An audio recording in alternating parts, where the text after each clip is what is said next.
Welcome back to the Xennial Rewind, guys, where Gen X and the millennials get together for all our pop culture needs. And today we got a great show. We're going to be talking about Moby's monologue, as always, and then we got Chronologically Gaming with us today as well. So, without any further ado, let's go ahead and head on over to Moby to do the monologue. I would just want you to go into your heads and imagine this morning. Imagine you're a 6-year-old Moby, and it is Christmas of 1991. I'm at my grandparents'. There's a huge box under the tree, and myself and my brother are told to open this gift. And what do we find inside? It is a Super Nintendo. Big, beautiful box, lots of art. It's an amazing looking thing. And what does the box say? Well, it says, you see the console, and the console has 2 controller slots. Box says it comes with 2 controllers. Not only that, box says it comes with Super Mario World, the game. You crack open the box, a complete game, complete in box with manual and inserts is in there. Now, it's all downhill from there because fast forward just a few years to 1996, on my birthday, and I get a Nintendo 64.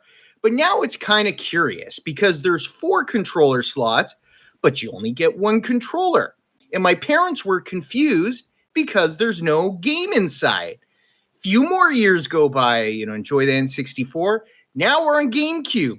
4 controller slots, comes with 1 controller, no games. Wii, similar thing. Comes, though, with Wii Sports, got to be fair, but that's just a little disc in a cardboard insert, not any sort of true real game or manual or anything like that. And so on and so on. You get to Wii U, same thing for Nintendo, except that now you can buy these overpriced bundles that come with the game, I guess, or more memory, internal memory, which, of course, costs a lot more. Then you get to Switch 2018, just some plastic, cheap looking dock cords and 1 USB slot for, I use it for a controller. I guess that's probably the only thing that you can use it for. But I think to myself, 1 slot doesn't come with a controller. Does Nintendo even want in-person play anymore? Now let's fast forward to just a few weeks ago when I buy my Switch 2. And my Switch 2, luckily, it actually comes with, in the dock, 2 USB slots.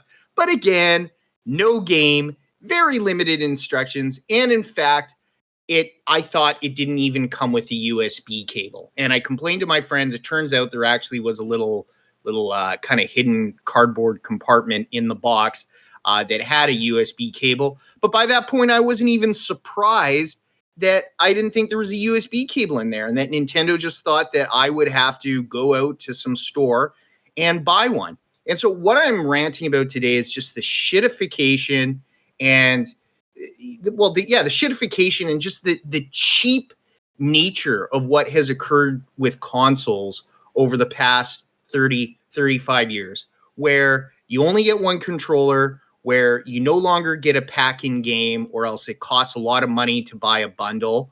And I asked myself, I said, look, is this due to inflation? Is this simply an economic problem? So the Switch 2, which is a new Nintendo console, that retails for $629 Canadian. So I know Leeland and I are Canadians. It's a different currency value than American dollars. So $629. And I ran that through the Bank of Canada's inflation calculator back to 1991 to see how much that money that I paid a couple weeks ago was worth in 91. The answer, about $316, slightly rounded up. It was like $315.75 or something like that. And then, of course, I checked back to see how much were Super Nintendos selling in Canada for Christmas 1991. $200 to $250 manufacturer's recommended sale price during that time. So about $100 less than what the inflation value is. So this shitification that's happening with lack of controllers, lack of a tie-in game, cannot be attributed to economic inflation. And when I did that research for myself, it just made me angry. Just the fact that we're getting less for objectively spending more money when we buy a console. And it pissed me off a little bit. So that's my rant. I'm wondering what you guys think. Maybe RGX, do you want to chime in on this to start? I hate modern day consoles. The last actual like modern console I actually bought was the PS3. And after that, the Xbox 360 was given to me, and I bought my son the Wii. And really, that's like the most modern consoles I have. I got into retro gaming. Well, I've always been into retro gaming, but I got really into retro gaming again just simply because of that. It's like all the crap that you got to deal with nowadays. So you get a console, you're lucky to get a controller when you get a console. It always has to be updated. Like every time I turned on the PS3 ruined like consoles for me, by the way. But every time I turned on the PS3, it was like, oh, I got to do an update. You got to sit there for 10 minutes and wait before you could even load the damn game. And then you go to load the game, and then guess what? The damn game's got to update. And then you're sitting there for like another 10, 15 minutes. And I'm like, so half an hour into it, you haven't even fucking played the game, man. And I'm like, what is going on? What has gone on with gaming? They release these games now that are basically still in the, I would say, the beta stage, that they're releasing to people to be like, beta testers as their consumers being beta testers. It's just stupid, man. It's like, release the game when it's done. Get all the fucking bugs worked out of it, and then let's go ahead and release the game. And that way we don't have to sit there through all these damn updates and updates and updates. It's just kind of crazy. And then it was funny. Another thing that kind of drives me nuts is in-game advertising now, where they put advertisements within video games, or within the console itself. And it's like, I can't believe they do that. But then I was playing Nintendo the other day with Teenage Mutant Ninja Turtles, and lo and behold, here goes the Pizza Hut signs going by as I'm walking by and shit. And I'm like, look, they've been doing it for years. So, it's kind of crazy in that aspect. But really, I mean, that's what's kind of killed the console thing for me. And that's why I love all these old consoles I got, because I can just put it in the cartridge, turn it on, and guess what? The fucking game is there. I don't have to sit there for an update. I don't have to sit there for any crap. I'm sitting there playing the game, and that's kind of my thing. It's like, I wish we could get back to that. And it's kind of cool that companies like Atari is becoming Atari again. I mean, they're releasing, the Atari 2600 and 7800 plus. They got all the retro hardware like this, like the wireless freaking controllers and stuff now that work with all the old school equipment. I mean, I wish we could get back to that. Commodore's starting to come out with the new Commodore 64. I mean, that's cool. But is there really a market in that as well? Because who's going to buy all that stuff? All the young kids, are they really going to buy this stuff? It's going to be us, and most of us already have all this stuff. So I don't know if the market's there for that either. But consoles, man, I don't know where they're going. I hate to see kind of the direction that they're going, plus the lack of physical media now too. I mean, they're trying to get rid of discs and cartridges, and they're just trying to make everything downloads. And to me, having that disc and having that box and that instruction manual and all that kind of stuff, that's gold to me. So, but Leeland, what do you think about it, man? I mean, I think all of our complaints here are entirely valid, but also it's like, Moby, you part of your monologue kind of showed that this isn't like a recent development, right? Like it's just been ongoing since the 90s as far as your research has gone back. And it's just like, it happens to fucking everything. I don't know what we're supposed to do about it. And it's funny, when you first brought up the topic of your monologue, I assumed obviously a lot of it was going to be part of like strictly hardware, but I started thinking about it out via the software route, right? Like now the difference between even just the PS4 and the PS5, or even like a PS5 versus a PS5 Pro, they're so minuscule. Like even generation to generation now, these consoles, the changes, like there's no more room for them to evolve like they used to be able to, right? Like when we went from like 16 to bit to 64, right? That huge jump. Like those jumps don't exist anymore. So what do you even do on that side of things too? Like, and I think I know Moby and I've discussed in length Nintendo's kind of branching off of this console wars that's been waged over these past decades, as they decided to innovate through the hardware rather than the software, knowing their software limitations that they I don't know whether or not that was like some type of affordability assessment, that they're like, look, we just or knowing they just couldn't compete in that aspect compared to like Xbox and PlayStation, etc. So they started you know, from to GameCube to like the Wii U and then the Switch and the motion controls, and now of course we're to this like full half hybrid handheld home console thing with the Switch and Switch 2. But now where do they go hardware wise? They're hit. You look at the difference between the Switch and Switch 2, just even hardware wise, there's really no difference. Yeah, they've made modifications and made their Joy-Cons connect more solidly and you know, have basically enhanced kind of the overall structure of it, made the screen better. But like, where do they go? They're hitting their ceiling now, even on their little branching path that they've taken.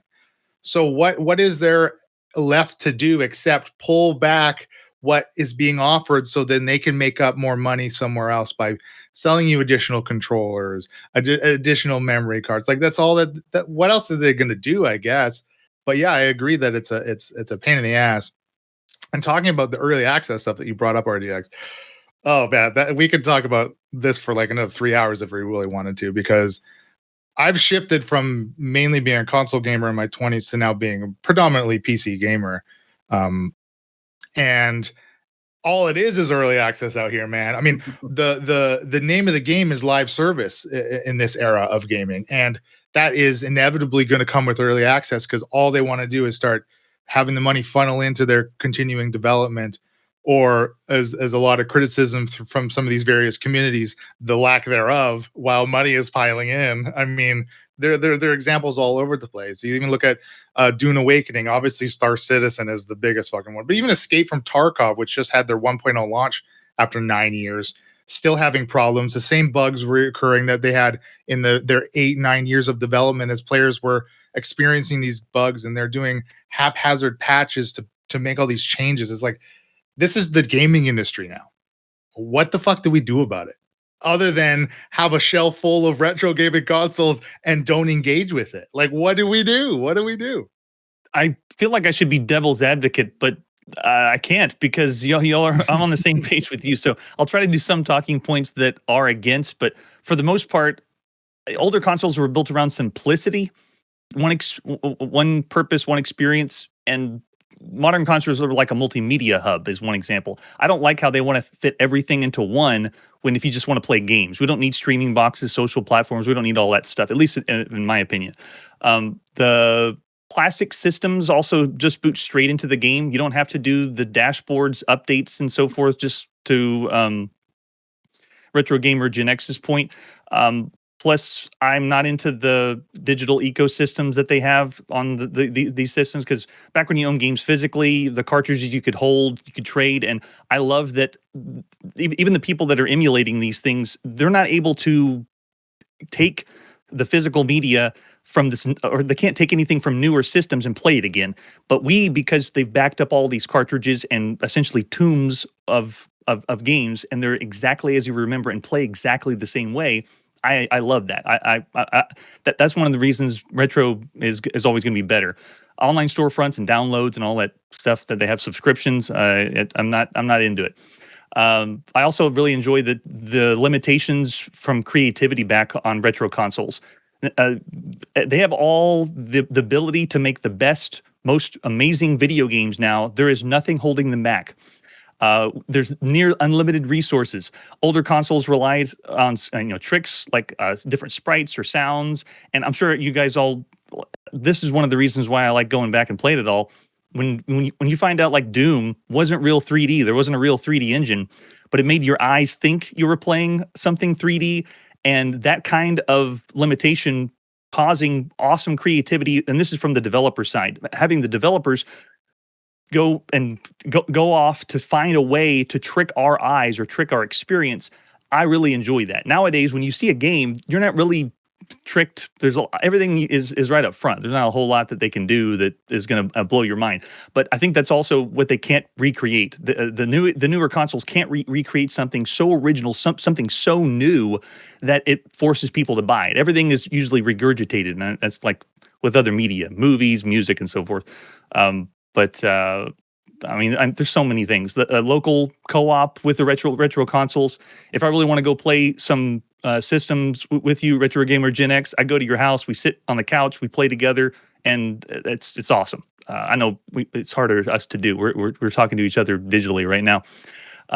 Also, to the point that Moby brought up about the cost and how things have changed over time.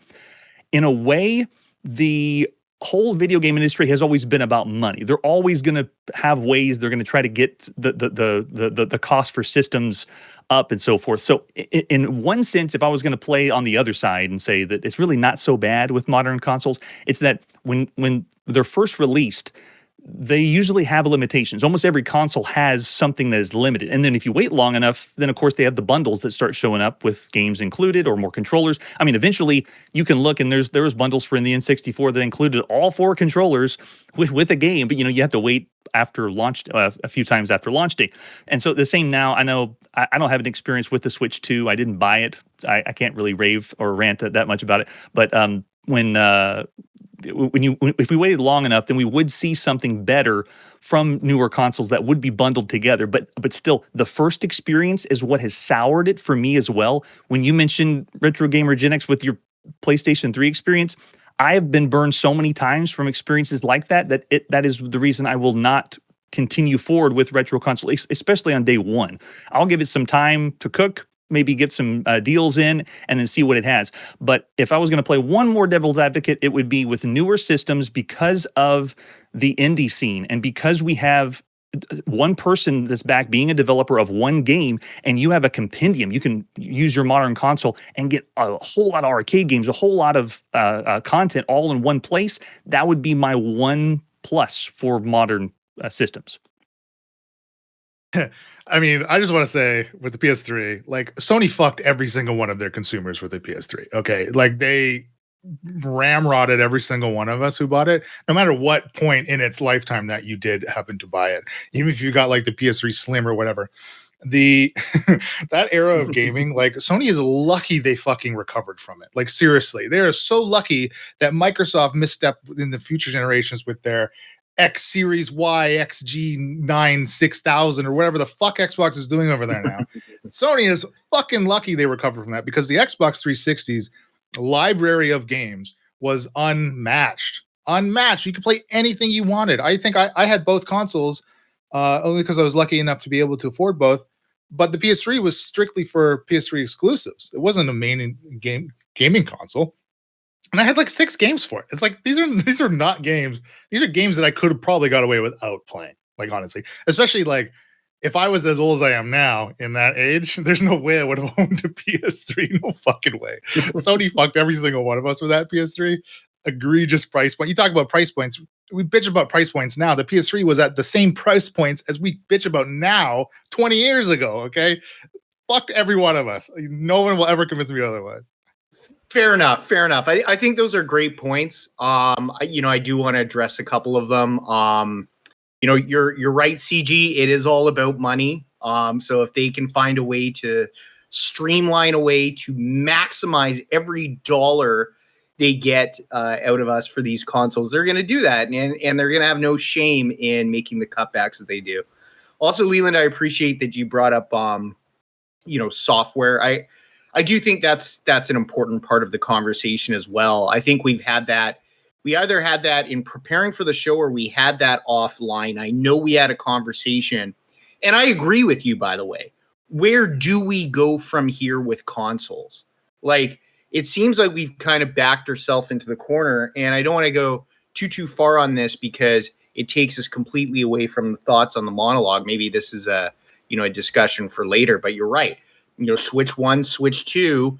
If I want to connect this to my monologue, that $629 I just spent before tax, what am I getting compared to the Switch that I already own?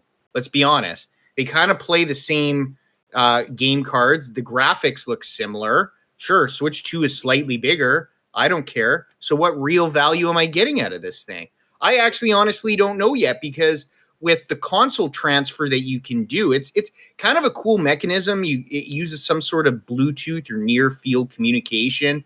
You put my Switch, when I first booted up my Switch 2, and it basically copied the Switch 1 over. But that also means like the interface is the exact same. Like I literally 2 weeks in feel like I'm just playing on a slightly larger Switch that, as Leeland says, $629 to have Joy-Cons that connect better with better magnets. That's the value that I'm getting from this thing. And you also rightfully said that this has been for a long time. We're seeing the next steps, or potential next steps, is now this cross-pollination between console and PC gaming. I mean, even like Xbox Game Pass, it does a lot to bridge some of that divide too, just allowing all of these titles to be in one huge library. But also now with the upcoming Steam machine, that is basically Steam's own little console. I mean, they're already trying to compete with their Steam Deck as far as like couch gaming and tapping into, obviously Steam's the largest distributor of video games ever, right? Which of course is funny because it's all digital. I mean, they have the best of their world. They don't have to worry about any physical, like none of that shit, none of the overhead, all that stuff. Like it's just, they are the beautiful setup that they have themselves, right? Especially with like very, very little competition in their market. No one's going to dethrone them anytime soon. But this Steam machine, by all accounts, is like the power of a low-end PC, but it's still also going to be another divide or another bridge for the divide between console and PC gamers. So maybe that is just the future. Now we're just going to squish things together. It's going to the same route as all the mobile phones, iPhones and Android, where when you go from one generation to the next, it's very, very subtle, or it's mostly driven by software and less by hardware. And they saw how well it worked with the other mobile devices. So now the consoles are doing the same thing. And us being, I guess we're all retro fans, because I don't think there was a lot of negatives on modern consoles here. We all are used to, you go buy a Nintendo and then you see the next generation. Oh, this one's going to be fantastic. They have a longer gap between the two. You can see a significant difference. There's no significant differences now, and I don't think it's ever going to go back to that. Which is why we're going to have a collection of systems and not want to and just sit in our caves and play the ones that we're used to. At least me. Yeah. I'll tell you though, if the PS6 comes with an AI girlfriend, as long as the fiance signs off on it, I'm in. That's all I need for the next generation. So yeah, I think it's really trying to go a different route as far as consoles. So if you look at like how computers have, grown up through time. So we had these keyboards first that were computers that were like toys, the Commodore 64. I say that loosely, toys. And then they became these big, powerful boxes, right? And then eventually these big, powerful boxes became smaller and smaller and smaller. And eventually these big, powerful boxes became what you have in your pocket now as your cell phone. Okay? And I think that's where console gaming is going. If you look at it, you got the Switch. So Nintendo's already made the Switch. Do you get it? The Switch over from the console to the actual handheld gaming. They ditched the Game Boy and the DS and all that stuff and went that route. Well, lo and behold, you got Steam and the Steam Deck doing it. Now you got Xbox doing it, and PlayStation is going to be doing it too. So I think we're going to see the transition of game consoles kind of fading away into the distance and becoming the old relics, where people are actually going around with these new consoles in their hands. And yeah, you can still, like the Switch, you can take the controllers off, you can still have a controller, hook it up to a TV if you want, but basically it's more of a portable gaming device. I think that's the direction that we're going now. You mean we'll have to play with our hands? Right. No, not my precious fingers. I love my retro stuff, guys. Like you're saying, CG, it would be a dream come true for me to just sit around with a bunch of buddies and play retro games. And luckily, Leeland and myself in the rest of our friend group, we do usually get the opportunity to do that once or twice per year.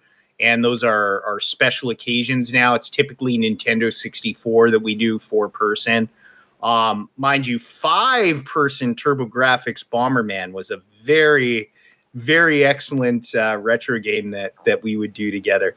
Leland, I think he loved Green Bomberman, who started in the center. He lost every single match, but he loved it. Start in the middle, baby. So, but yeah, no, this has been a great discussion on both hardware, software, where we're going. I love this monologue segment and where we went with this.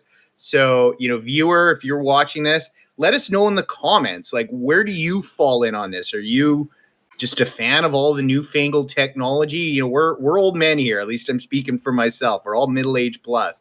So, do you like these new consoles? Do you find romance in older consoles? Let us know in the comments. I don't know if you guys have any final thoughts. I don't, but that was a great discussion.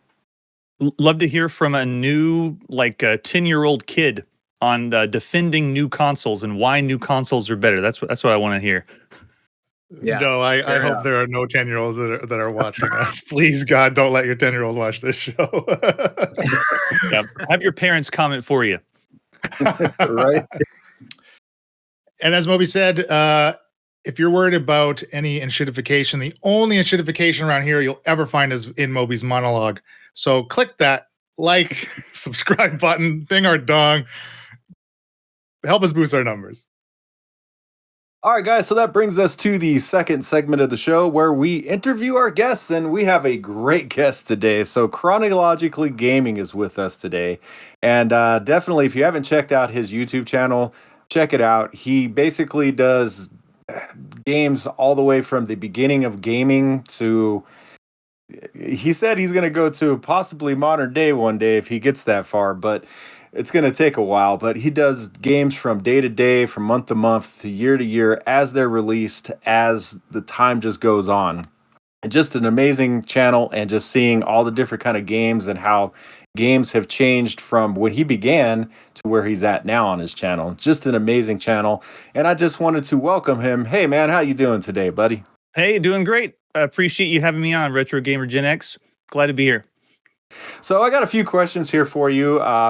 First one is, how did you actually get into retro gaming? What really pulled me in was wanting to understand where modern gaming comes from, because every console and every mechanic, every genre that we take for granted had some origin point. There's DNA in retro gaming that has led to modern gaming. You can see it with the gameplay ideas, and I just wanted to see that slow evolution of gameplay ideas. I love how limitations force creativity when you only have like a few kilobytes to work with. And I mean, at the time that I started, they only had even less than a kilobyte. Everything in the game matters. Sound matters. Every blip, bloop.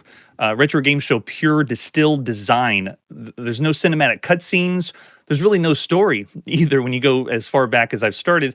I also love the physicality of old games. There's something special about the physical side of retro gaming. The cartridges, the chunky plastic. Modern gaming's all digital, and retro gaming feels more tangible.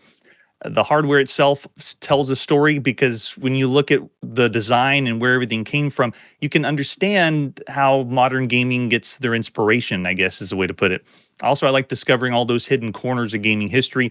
You've seen the videos online of the hidden gems or the games that you didn't know. Well, I want to know about all of them. I didn't want anything left behind or missed. And it's not just NES and Atari. You uncover systems you never knew existed. There's also this thrill of finding something that's lost to time. If you've been into emulation, or you've used something to the effect of a cart that has every single game, and you go through and you're just checking them out, and you find something you're like, I never knew this existed. That is another reason that retro gaming is awesome and why I got into it.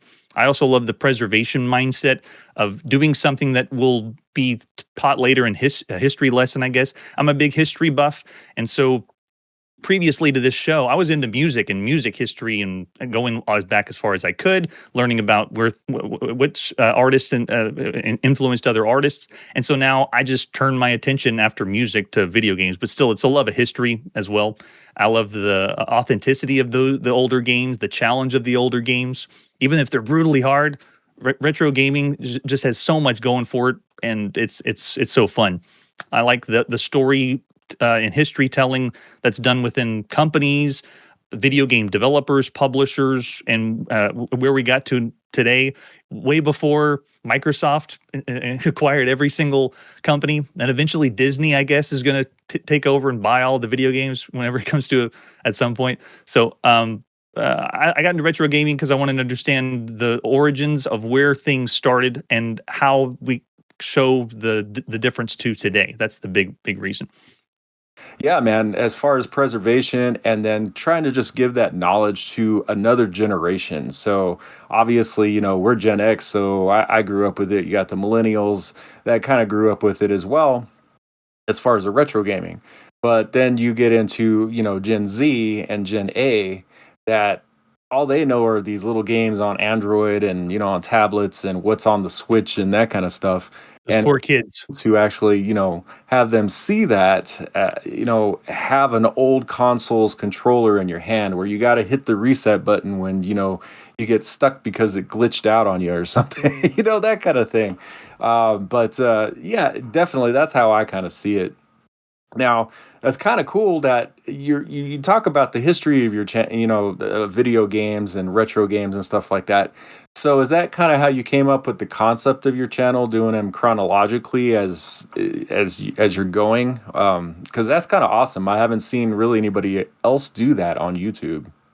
I don't believe there's anybody else doing exactly what I'm doing because I've seen other channels that say I love, Nintendo Entertainment System. Let's see all the Nintendo Entertainment System games in chronological order. I've even seen the company Nintendo. Let's see all the Nintendo games ever published in chronological order. And there's usually people doing things chronologically or historically, but they only target a certain computer or a certain console. But then I realized there's always a nerd that loves something that another one doesn't. Someone loves the Commodore 64 more than someone else, and they made a database of it or want to talk about it. And then someone loves the Sega Master System, but no one's ever said, I want to see it all in order. And that's why I said it's possible. We can do this. But the origins go back to me losing something because I did have a very large collection of physical consoles and games and computer software, but it was lost. There was a move where I wasn't able to hold all the stuff, and I'm sure everyone that collects all this stuff, you always dread the move. Whenever I moved, I passed some things to certain people, and it wasn't taken care of as well while I was trying to get my new place. I had a long time, and at that time, I was living in a place very, very hot, and I didn't know that they were going to put it all in the attic, thinking that it would be okay. It's not okay if you leave everything in the attic over summer, and I lost quite a bit. So much so that I eventually gave a lot away because I realized, okay, if I don't have the full set of such and such, then I'm just going to give the rest away or donate or so forth. Like you said, give it to some kids that would enjoy it. And after I did all this and gave a lot away, I kept a little, very small museum of systems that I have now. But I realized that I can't experience it physically. And it was right around the time that emulation started to pick up and become more prevalent. And that's when I realized, okay, I can get these and still play and enjoy these. And then I started to collect that way. So instead of having a physical collection, I turned into a digital hoarder and started to hoard all the digital media I could. And that's where it began because I had all this stuff. And then it led to not storefronts, video gaming fronts like Launchbox. And it allowed me to look at what was available, for example, the year I was born. Let's go to that year and just see all the games in order. And I had a blast. I'm sitting there on the couch playing the games of in order of release, and I liked it. And it made me think of, wait a second, I have the ability to have almost every computer system, everything, and I could do it in chronological order. And I was inspired by other channels that had different systems they love, but I wanted to do it with all of it. I wanted to see everything and no genre left behind, no console left behind. Let's do everything and try to encapsulate it all. The origins, though, had me thinking of where I start because at my heart would be Atari, maybe would be the place to start, 1977. But then I remembered, wait a second, Pong. I can't just leave Pong out of this story. I gotta go further back. So I started pushing further and further back until I had to stick on one thing to start with. And then I had to also think of limitations because when my mind realized what I had collected, and what I still would need to collect to really have everything, I had to start cutting things out because no one wants to see every Mahjong game. No one wants to see every trivia game that's out there, or how deep does the rabbit hole go? I had to put limitations on what I'm going to do. So that was a minor project before I got started, but it came from the idea came from the question: what if we could experience the history of video games the same way that players lived it, day by day, month by month, year by year? And so, while most retrospectives focus on one thing, I wanted to have everything lined up, everything together. Let's all experience the video game industry. Awesome, man. Yeah, I mean, I've watched your channel quite a bit. How I actually found your channel is kind of cool, man, because on the in YouTube Studio, it has that feature where you can see who's mentioned you. And that's how I found you, was in the mentions, because the algorithm, the algorithm, it sucks. But that's how I actually found you, because you had mentioned my channel and I started watching you, and I was like, oh man, this is actually pretty cool. So anytime I could watch one of your live streams and kind of, dive in when you're actually live, I try to. But life, YouTube, working a 9 to 5, you know how it works. But Oh yeah, totally. That's really cool. Whenever I do a video post, whenever I finish something of a game we've covered, I like to include as many links as possible. Sometimes to physical hardware, someone playing the game, so they can see, is it the emulation that makes it sound or react this way? But then I also like to at people to include them, because I'd like to give people a one place. If you wanted to hear a lot about a game or context about a game you haven't heard of before, you can go in the description and look at. I fill it with a bunch of stuff, try to cap out the number of characters, and so that's cool. I'm glad it's working, because I wouldn't be here. yeah, absolutely, dude. It did. So it was cool that you actually pointed me to you, and we're doing this today. So definitely really cool. Now, you did kind of say that you lost your collection. Now, I can definitely say the same thing, because we had to move as well, and times were rough at the recession. So most of my stuff got sold, and I've recouped pretty much most of it, all of it, and a lot more It now. looks great. You have an awesome spread, man. Thanks, bro. Thanks, bro. But now, do you use mainly emulation now, or do you still own some old consoles that you play day to day? What do you do? I still have, with that little museum I mentioned, I still got a Nintendo Entertainment System, probably 40 to 50 Nintendo games. Still got a Super Nintendo. Oh man, I had the biggest. I had about 500 Super Nintendo games. Now I'm down to, I think, only 10 Super Nintendo games. I got an N64, 4 controllers, about 15 N64 games. I have Sega Genesis. I have a original Game Boy, two original Game Boys. I have PlayStation 2. That's still considered retro, right? I have, let me think of the other. And then I have older computers, just a couple that I kept, old towers to run, like, Windows 95, 98. But that's more of, they're a historical museum. I don't bust them out, because I do have a CRT I keep whenever I want to play Duck Hunt, for example, because, I want to play it more authentically. But at this point, it might start dwindling, where I'll have even less and less. I have to use emulation on the channel, mostly because I'm covering so many games day by day through history. It's going to be impossible without it. That's one of the reasons I realized I could do what I'm doing. I have to have the emulation to pop the game in and go to the next one, and then go quickly. If you've seen the show, we do not complete games.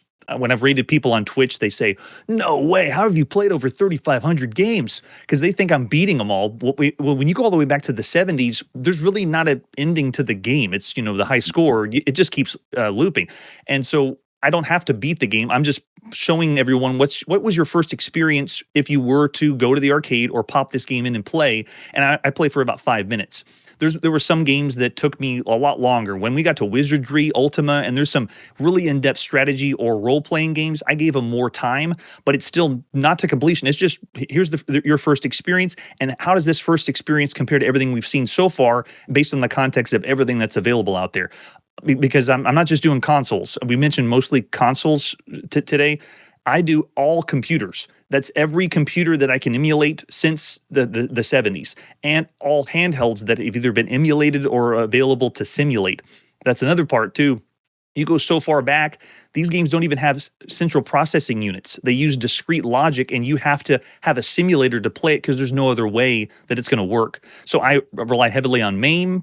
I use RetroArch, and I try to get as many things as I can to work. And now what I do is, even if I can't play it myself or show it, I will either show video footage and credit who made the video, or I'll just show artwork, because some of these games are so obscure and old. All you got is a few pictures, and just say, all right, there it is. It existed, and that's all I can do at this point. And then just keep moving forward through time to show, again, the slow evolution. Now, as far as like consoles go and the best console, what would you consider your favorite or best console that you like the most? Oh, that's so tough. At different times in my life, I had different ones that were the best or favorite one. Over time, it's changed because I first used to say the Atari 2600, the original Atari, was the best console just because it was the most infamous for causing so much, or making people want to change how they think about consoles, because they didn't know what they were doing when the Atari came out. But since then, I've gone through different phases. One of them would be the Nintendo Entertainment System. It was my first original. This is amazing. It had all the great music. It had all the great games. It started franchises, trilogies. It was your go-to for when you want to play a good game, classic game, and you get the nostalgia there. But if I was going to say now, because of course I'm not even at the Nintendo on my channel. I'm not even at the Famicom at this point. But when I think of everything I've seen or studied so far, and what I've experienced, I would have to give it to the Super Nintendo Entertainment System, because of the ability for them to take the hardware and the cartridges and expand upon what games you could play. For example, when Donkey Kong Country came out, and you're playing something that looks like it's from the Neo Geo or a 32-bit system, but you're playing on the same system, and then you play Star Fox, which is a 3D, which shouldn't have been possible, and then you have all of these companies all working together. It was like Nintendo had this synergy, so you have the best role-playing games that were available at the time, you have the best strategy games, you have the best action games, shooters. There's so much that it did, and I'm also including Super Famicom from Japan. I would give Super Nintendo that. But if you ask me that next week, the same question, I might have a different console for you, because, man, there's so much to love. Yeah, there's just so many different consoles. I'm the same way, man. I would say I have three favorites. So the first one would be, of course, you see how many of I have behind me. The 2600 would be the first one, I would say. The second console, I would definitely say the NES, and then the third console would be the PS2. Yeah, PS2, Ooh. definitely. A lot of people don't consider that retro yet, but I mean, it's been 25 years since they released the PS2. I mean, come on, what is retro? I mean, we were considered the NES retro back in the late 90s, so it's like, you know, so Yeah, now I'm with you there. A couple more questions I have for you here, man. So as far as like your channel goes, what are the future goals of your channel? And does that involve any like voiceover work, man? Because you got like a great radio voice as well. Oh, thank you. No, nothing professional. Just having fun with it. It is fun, because whenever you have a YouTube channel, I'm sure you get subscribed to other YouTubers, and how you can get creative inspiration, or you're not sure what to do with your next video. Well, I'm always going to know what my next video is, because I'm going to just keep going and go in order of every video game. So the core goal of Chronologically Gaming is to keep moving forward through gaming history day by day until we reach the present. But I know we're never going to reach the present. I don't even think I'll reach the 90s, because of how many games I've been playing and emulating. But that's the long-term mission. Just keep on going. As the channel grows, I want to expand on how we explore that history, better context, better tools, more ways for people to experience the timeline. Because another thing I do is I will invite a guest. We will parsec into my system. They will play the game with me and comment on it. And one of the best experiences I've had so far was I got Howard Scott Warshaw to come on as a guest when we played the launch of Indiana Jones on the Atari 2600, and when we played ET on the Atari 2600. The creator of the games was there with me playing, or like able to switch off, and that was a blast. And I've had several guests, and so I'd like to do that, especially when we get to multiplayer games, because while there is 4-player already, the Atari home computer has 4 slots, and you can play 4-player games, and we've experienced them. I mean, we've even seen 8-player games in the arcades. I'd love to at one point have just people in the chat. You're here for the show, but guess what? You also could be controlling one of the cars on the screen, and we can play the game at the same time while I'm talking and interviewing or going over the review of the game. It'd be a lot of fun. One of the things that's just pressing for me, CG, is where did you find some sort of definitive list, or how did you come up with a list and find out where each video game was launched in chronological order? That's a great question. There was a channel that came out and now is defunct called Now in the 90s, a YouTube channel that was dedicated to showing you the games that were released 30 years ago today, and they did it in chronological order. And they mentioned that in the 90s, it was very difficult to pin down when the exact release date was. And it's true. If you look at video game releases or console releases, it was kind of hard to find out when the exact date is. I am starting in the 70s, and I'm currently in December 1982. The release dates for these games go beyond publications, because there is so nuanced to when the actual release date is that I eventually just had to concede with, if I found enough sources that say this is it from 5 or 6 different places, if they say that's it, or if I can back it up from a magazine, a book, or articles, then I will use that as my date. And so what I've had to do was, some of them are kind of easy because the flyers for arcade games have the date, at least by the month whenever they're released. And so I'll start with saying, if I know that this game was released at this month, I'll say it was released at the beginning, like April. If it was released April 1980, for example, I'll say this game was released April 1st, 1980, and just say it's sometime the beginning of April 1980, and then go through more releases in order. Usually they'll be alphabetical at that time to say April 1980. These are all April 1980. But then if I know a date because it was based on an event, like a trade show or so forth, and I know the day of the event, like an example is a Pac-Man's Atari. I know that they had Pac-Man Day and the release of Pac-Man on that day, then I know that this is the very first day you would have been able to play it publicly. And then we go into, well, what if it was released at a trade show and seen at a trade show, but it wasn't available to purchase yet? I try to do the first commercial release. There is some caveats because we also do type-in games. If they were a game from a magazine that you typed in, well, whenever you got your hands on the magazine, that was when you could have played the game. You typed it in and then could play it. Then we also have the releases of consoles. If a console is set for a certain release date, then sometimes the consoles would have launch titles, but sometimes they wouldn't. And computers, because I'm doing all the computers, there's no launch titles on computers. There's possibly software that was bundled in, and I had to differentiate. Do I want to do applications, mixed in with games? No, I just want to do games. No boring applications. No VisiCalc on the Apple II and things like that. So I have a consensus where I know where I'm hearing from other people and getting as many sources as I can, but there has been mistakes. There was someone that pointed out from a magazine that I didn't have or wasn't aware of that said of a recap of Atari. It was like the end of the year and for 1982, and they said this is Atari's releases. They showed the releases that happened this year. I think the magazine came out in December, and I did not have those dates. I had different ones, so I had to go back and change the dates and just say this is how I'll organize it. I have a spreadsheet that has every single game we've ever played. So while on the show, it has gone as close as I can in order, the spreadsheet is the best, where you can see all the games, and you can also get a link that goes directly to that game. Because at one point, we were doing an hour-long video. And in that hour-long, there could have been 20 games we played. So if you just wanted to see, what did Chrono say about such and such game, you go to the spreadsheet, you click the link, and it just goes right to that game. And you could see them all in order if you wanted to.